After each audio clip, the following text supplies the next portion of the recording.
অনেকের বাসায় ইলেকট্রিক ওভেনটা থাকে না, হাতের কাছে সময় মতো ইস্ট পাওয়া যায় না। সেক্ষেত্রে আপনারা এই রকম একটা ইয়াম্মি পিৎজা কী করে ঘরে তৈরি করবেন সেটাই আজকে আমি শেয়ার করব।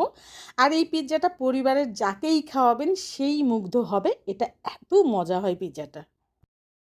আমি এখানে সবগুলো উপকরণ মেপে রেখেছি। এখানে আছে 1 কাপ ময়দা। অবশ্যই ময়দাটা নেওয়ার চেষ্টা করবেন। আর দিয়ে দিব এখানে আমি 1 চা চামচ বেকিং পাউডার। আর দিয়ে দিব 1/4 চা চামচ বেকিং সোডা। যেহেতু এখানে কোনো প্রকার ইস্ট যাচ্ছে না, অতএব সোডা আর বেকিং পাউডারটা দেওয়ার চেষ্টা করবেন। আর আপনারা যদি শুধু বেকিং পাউডার দিয়ে করতে চান সেক্ষেত্রেও করতে পারবেন। দিয়ে দিলাম 1 টেবিল চামচ চিনি।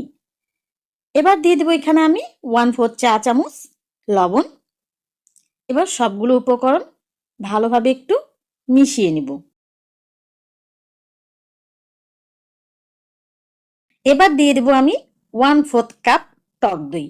এই টক দইটা একেবারেই অপশনাল। এটা যদি আপনাদের বাসায় থাকে তাহলে দিবেন।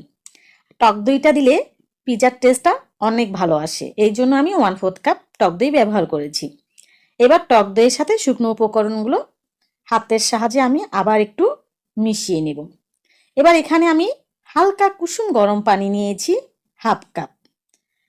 আমি পুরো পানিটা একসাথে দিচ্ছি না, আমি অল্প অল্প করে পানি দিচ্ছি আর পিৎজা ডোটা রেডি করে নিচ্ছি। আমার চ্যানেলে আরেকটি চিকেন পিৎজার রেসিপি দেওয়া আছে, সেটা আমি ওভেনে করেছি। ডেসক্রিপশন বক্সে লিঙ্কটা দিয়ে দেবো, আপনারা চাইলে দেখে নিতে পারেন। সেখানে আমি উপরে যে চিকেনটা ব্যবহার করতে হয় সেটা কিভাবে রান্না করেছি সেটাও দেয়া আছে। এই যে দেখেন, আমার 1/2 কাপ পানি থেকে 1/2 টেবিল চামচের মতো পানি বেঁচে গেছে। এবার এখানে আমি নিয়েছি 1 টেবিল চামচ তেল। তেলটা দিব আর আমি এই ডোটা ভালোভাবে মথে নিব 5 থেকে 6 মিনিটের জন্য। 5 থেকে 6 মিনিট যদি ডোটা মথে নেওয়া যায় তাহলে খুবই সফট হয়ে যাবে, পিৎজাটাও খুব ভালো হবে। আমি পুরো তেলটাই দিয়ে দিলাম, দিয়ে ভালোভাবে মথে নিলাম।